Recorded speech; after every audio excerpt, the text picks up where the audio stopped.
Hello everyone, it is ASMballeR here, and today, as you can see, I am back with another video.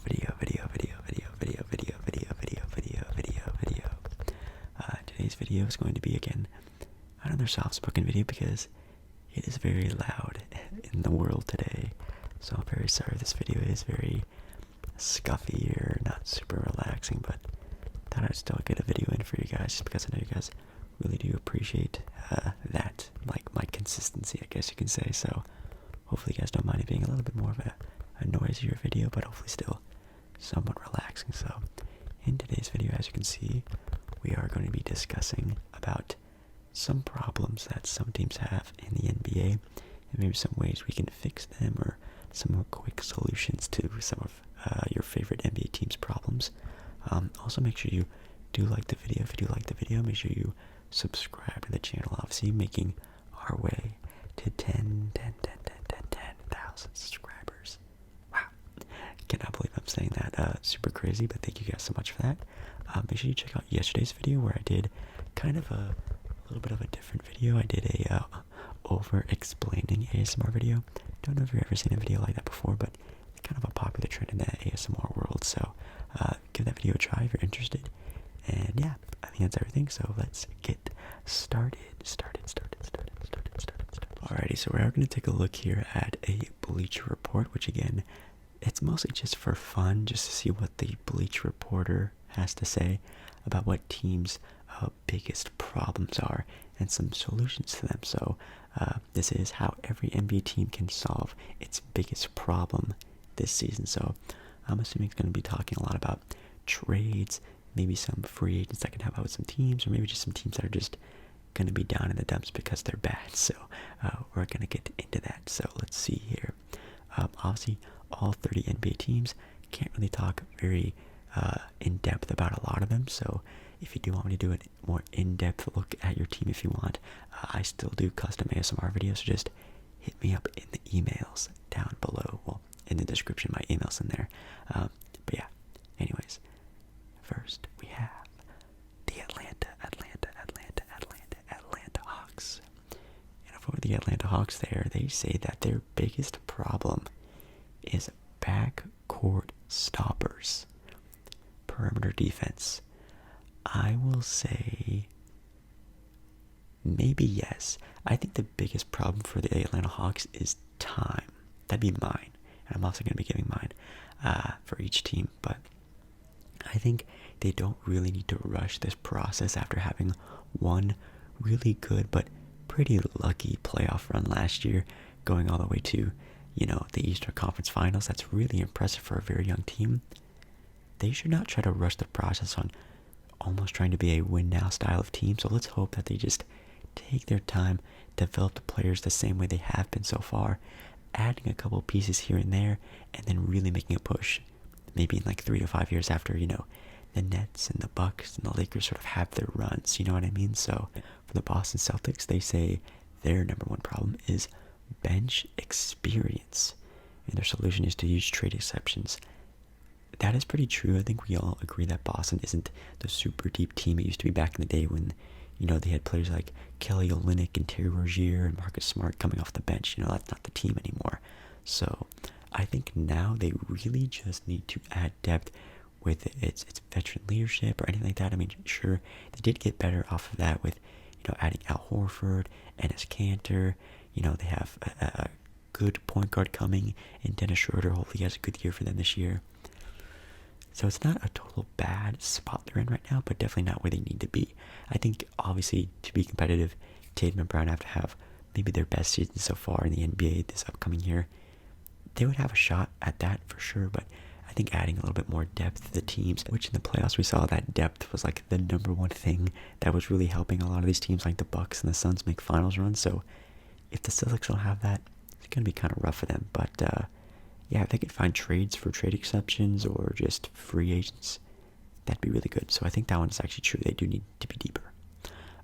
Next up, we have the Brooklyn Nets. For them, it says wing defenders is the number one problem. I think the number one problem is for the Nets is just health.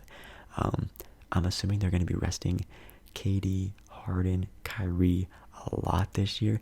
Maybe even resting players like Horford, Paul Millsap, LaMarcus Aldridge, Blake Griffin, even players like that a lot this season. So I'm assuming health would probably be their number one problem. And the solution for that would just be resting them, and they're going to get a lot of rest this year for sure. Also, it being an 82-game season this year, they're going to get a lot of rest. But for the wing defenders, of course, the Nets are not the greatest defensively, but they make it up for offense. But for defense, if they could somehow, I think Avery Bradley's still a free agent. If they can get like an Avery Bradley type of player, or just more, again, perimeter defenders, scrappy defenders who can guard, players like Lillard and Westbrook, or, some of those really good guards in the NBA, that would be a little bit better, because on the perimeter, arguably your best perimeter defender is Bruce Brown, who's good, but like that's the only guy you really have, so pick up a little bit more on there. Next up we have Charlotte. For them, their number one problem apparently is an alpha scorer, and the solution that they have is monitor Bradley Beal's situation and grow LaMelo Ball's offensive game. Interesting. That is kind of true. I guess technically like their best scorer right now is arguably Terry Rozier, who's a good scoring option, but for that to be your number one scoring option, definitely not what you want to be. LaMelo Ball is still really good, but we all know LaMelo Ball's game is a facilitator's game, so he's not going to be out there trying to score 30 points a game. He might get a nice 15, but he's also going to get a nice 10 assists, you know what I mean? So that'd be nice if they could find something like that for sure. They're definitely not going to get Bradley Beal, I'll tell you that. Unless they traded Rozier, Miles Bridges, first round picks, maybe even Bouknight, like they'd have to give up a lot of their young assets.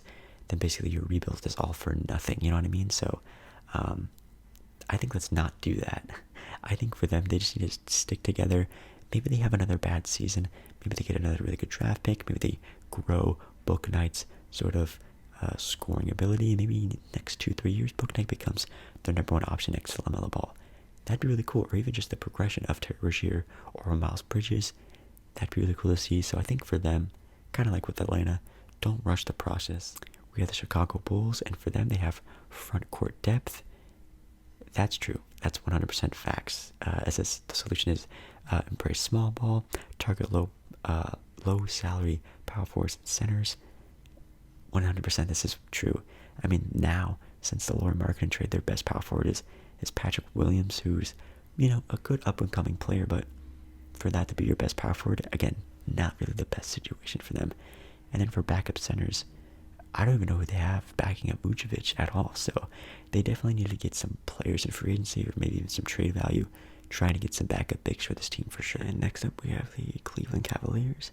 For the Cleveland Cavaliers, it says here that their biggest problem is three-point shooting, which I guess kind of makes sense. They do have a pretty decent backcourt with Colin Sexton and Darius Garland, who are pretty decent shooters. They did just make that trade for Lauri Markkanen, and they also have Kevin Love. Maybe three-point shooting is not really the biggest problem they have. They also have Evan Mobley, who can stretch the floor a pretty decent amount, so I don't think the number one problem would just be that. I think the number one problem would just be maybe just I don't even know. Maybe just depth, honestly. I think Cleveland could be a team this year that, if everything goes right for them, and hopefully like the Lauri Markkanen, Evan Mobley, Jared Allen big man rotation goes well, also involving Kevin Love, they can maybe find themselves into that little play-in 10-seeded area, which, not 10th, 9-seeded area, which couldn't be that bad, I guess you could say. So, if they did just get a little bit deeper, off the bench, I don't even know who they really have besides, Kevin Love. I know they have Ricky Rubio now. They have Jetty Osman. That's really about it. So, if they could even, get some more team together, that could be really nice. But honestly, the problem for Cleveland is that they're just Cleveland. They're not going to be good this year, next year. They're still going to have to develop some players. For Dallas, they say their number one problem is a reliable second star. The solution is maximizing Kristaps Porzingis for the trade market. That definitely makes a lot of sense. But actually it was just reported, I think yesterday or today or some other time. I remember seeing this on Bleacher Report as well. Apparently, Kristaps has came out to say he doesn't want to get traded anymore. He likes the situation in Dallas, and actually he's having a really good time as of right now with Jason Kidd as the new head coach. So maybe it was really just Rick Carlisle and his play style that really didn't maximize Kristaps Porzingis and even holding back the Dallas Mavericks as a whole. So maybe if Kristaps can come back this year and average, 20, 22 points per game, helping out Luka Doncic a little bit more, especially in the playoffs this year, that's a good duo with Luka and Kristaps. Now again, if that doesn't work out, then of course, trade market's the number one thing, and the number one problem right now is Dallas is that they don't have a second option besides, Tim Hardaway Jr. obviously, but Kristaps needs to be that second guy for sure. For the Denver Nuggets, they have rim protection as their number one problem, which I do think, yes, besides having the MVP Nikola Jokic on their squad, it seems to be pretty rough out there for the front court for the Denver Nuggets. They have Aaron Gordon, who's also a good quality starting power forward, but other than that, they have like JaMychal Green, I think, as their backup big. They did lose JaVale McGee in free agency to Phoenix, so they definitely need to find it, whether that's from like Willie Cauley-Stein or some other big they can sign in free agency. They definitely need a better big man frontline defensive rotation besides, Nikola Jokic playing a big chunk of minutes, and then he's going to be super tired and gassed by the time he needed to take over in the fourth quarter, that's for sure. It says here the solution is giving Bol more opportunity. I think yes, that's the easy one. For Detroit, number one problem is patience. That's just a no-duh yes. Not even going to look at anything else. Just develop Cade. You have Sadiq Bey. Hopefully, their point guard. What's their name? The guy they drafted prior years. Their, past point guard, not future point guard, now that they have Cade Cunningham. They still have Jeremy Grant, who could be pretty nice in some sort of trade bait ideas to maybe get assets and draft picks, or maybe just a better, younger talent. Could be nice, but patience is definitely the number one thing for them. For the Golden State Warriors, we have a win now center as their number one problem. That is true. Obviously, getting the whole Andrew Wiggins situation figured out, see what his availability is in the trade market, if anyone wants him, that's a good thing as well. But yes, pretty much rounding out the team is what I think the number one problem would be, is adding depth. I think their starting five, as of right now, is pretty quality with Steph, Clay, Draymond, Wiggins if he can play to his, his standards, and also James Wiseman if he comes back, wasn't all that bad before he got hurt. So I think the starting five isn't as bad as their bench. Sure they got Iguodala back, but Iguodala is definitely not what he used to be, and some of their other bench players are good, but are they good enough for a playoff run? I'm not entirely sure. So I think actually my number one problem for them would be adding the depth like they did back in the glory days of Golden State. For the Houston Rockets here, it says there that their problem is too many veterans, and I think yes, players like Eric Gordon, John Wall, even like some not old players like Daniel House and all those guys, they need to be traded. They need to completely tear apart that team and get as many assets back, be as bad as they can possibly be for next 3 years, get loads of draft picks, good young players, restart the rebuild. Jalen Green is obviously the best start they could get, so they're not off to a bad spot. They still have Christian Wood, definitely a quality center who can still grow with the rest of the guys, so they're not off to a bad start. They just need to, again, they need to find a trade for Eric Gordon, maybe even a buyout. They need to let that guy go for sure. For Indiana, they have the problem being the Domantas Sabonis, Miles Turner front court, and honestly, I feel like that's been like the trade talk for most of the Pacers past 3 seasons have been, trade Miles Turner, and they still haven't yet.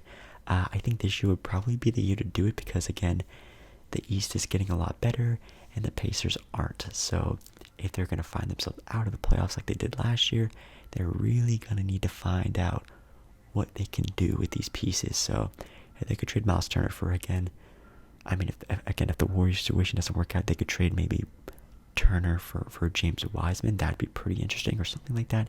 That'd be pretty nice, but obviously keeping Sabonis happy, keeping Malcolm Brogdon, who's turned out to be a really good two-way player for them. They still have Karis LeVert. Not a bad team, but if it's not where they want to be, Definitely, I think a trade will probably be the best case scenario for them. So I kind of do agree with that. For the Clippers, they have here their biggest problem being Kawhi Leonard's recovery time. And for this year, I think yes.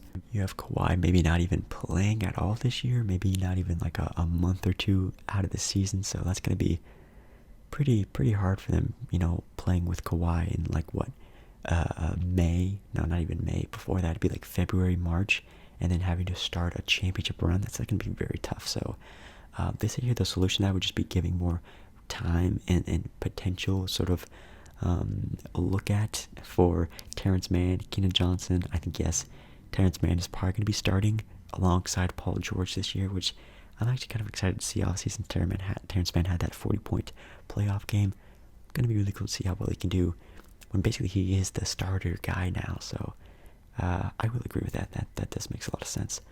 For the Lakers, it's youth, and I think yes, their solution is give Talen Horton-Tucker, Malik Monk, and Kendrick Nunn big minutes. And I think for sure yes, they cannot run Carmelo, Rondo, even players like Dwight Howard. They can't run these guys off the bench, 26, 28 minutes off the bench. They can't do that. So I think having a lot of faith and trust in Nunn, who's been in the finals, Taylor Tucker, NBA champion. They also have some other good pieces here and there that maybe they can make a run with. Hopefully they can step up for, again, a title run that they're going to have to really, really, really need to push out and try to battle against the Nets. And then obviously with the West, with the Suns, and now the Warriors are back together, and the Jazz, all these guys. It's going to be tough for the Lakers. So I think giving these young guys good minutes in the regular season, have the old vets clutch it out in the postseason, could work. On to the Memphis Grizzlies now. They say their biggest problem is isolation scoring. I wouldn't say isolation scoring in particular. I mean scoring in general is what I would say. Obviously, losing Jonas Valanciunas, who was actually a pretty solid center last year, is really going to hurt them offensively, I feel. Unless John Morant starts having more of a consistent jump shot and can really take over a game that way offensively, they're going to need a lot more on the offensive end. Even from their wing position at small forward, and then Jaren Jackson Jr., who knows how that scenario is going since coming off of his injury. It hasn't really been the same Jaren that we've seen before. So I would just say scoring in general. Their solution to that is check on the CJ McCollum availability, which I don't know. I mean, if they traded Jaren Jackson Jr., if they maybe traded like Dylan Brooks, an ex-player, and some picks for CJ just to add some more defensive-ended minded guys for Dame, that would make sense. But getting CJ away from that team is going to take, I think, a little bit more than what they're probably thinking. So might have to pass on that sort of solution. For the Miami Heat, for them it's point guard depth. That's interesting. Yeah, since they did lose Nunn, obviously having Lowry is really cool. They don't have Dragic anymore as well, so unless they maybe have like either which I'm thinking they're going to be doing a lot, is having Jimmy Butler being more of a point forward. Makes a lot of sense for them. When, say, Lowry's out, you can have Jimmy in. When they're both in, you can have both of them controlling the floor. Or they could have Tyler Hero play point guard, which could be very interesting coming off the bench. So that could be kind of nice. And I think that's part of what they're going to do, is have Tyler Hero run the offense. It says here that try to get John Wall if he gets bought out. That'd be crazy, having John Wall and Bradley Beal as your backcourt point guards. That would be insane of a depth for Miami, and that I could really see that happening if John Wall does get bought out. So yeah, that'd be kind of cool. Then we have the Milwaukee Bucks. For them, their number one problem is a healthy Brooklyn Nets team.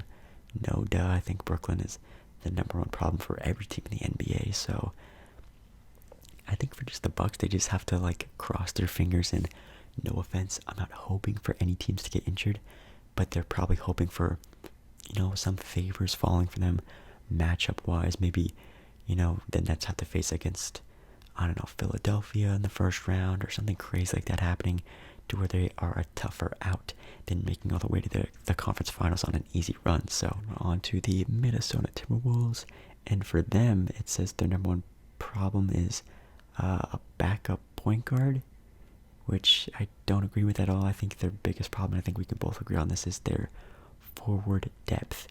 They try to get Lauri Markkanen, didn't work out. They're in constant trade talks of trying to get Ben Simmons on the team. They really need someone at that power forward and maybe even small forward position, since Jared Culver didn't really turn out to be the player that they thought he was going to be. So I think that's probably the biggest thing for them, would just be a power forward, a small forward, some depth there would be very good. That at least would be my thing, and a solution for that, I mean, they're probably going to suck again this year, so maybe they can draft a power forward or a small forward this upcoming year. That could be really nice. I mean, obviously they did lose their draft pick to the Golden State Warriors last year. That's why the Warriors got Kuminga and Moses Moody. Hopefully this year the Timberwolves can have a little bit of better luck. For the New Orleans Pelicans, it says here their biggest problem is front court spacing. That's interesting. They do have Steven Adams now, and obviously with having maybe arguably the best interior scorer in the NBA right now, maybe besides Giannis, in Zion Williamson, who averaged like 26, 27 points per game last year. I think for sure that trying to give him some room on the perimeter is the best case scenario. That's why I don't really like having Brandon Ingram there. He's a little bit more of a mid-range scorer, a little more of an ISO scorer. I think getting more perimeter players like they did with Devontae Graham, pretty solid three-point shooter outside of Lonzo Ball, you know what I mean? So I think getting just more spacing for them would be their number one thing that I would really look for in improving on that team. For the Knicks, they have here getting a center who can shoot. That's not really like a number one problem, at least to me, in my opinion.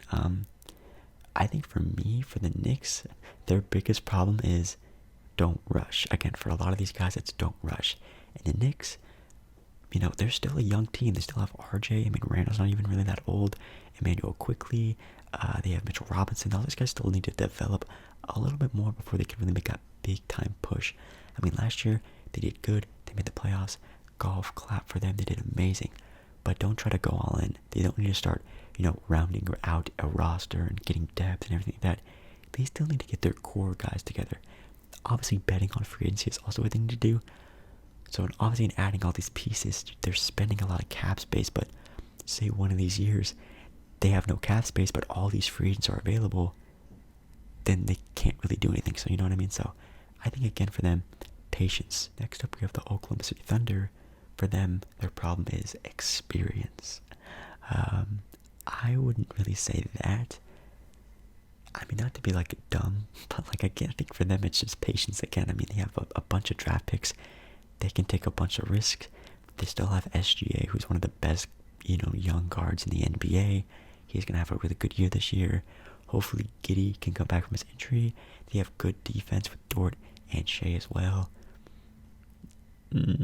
Yeah, I think just keeping the team together, not worrying about anything. They have all these draft picks they could trade to. So, just keeping a good track on where things are going is what the biggest thing I think would be for the OKC Thunder, is just not getting lost in the sauce and thinking, oh, we have all these draft picks, we're fine. Just, keep on the track, I think is the biggest thing for them. For the Orlando Magic, they have for them their biggest problem being backcourt shooting. I think, again, not being too in particular, I would say just offense in general. They do have Suggs, who's a good offensive guard, but definitely more of a facilitator, type of all-around do-it type of guy. And other than that, man, it's kind of tough.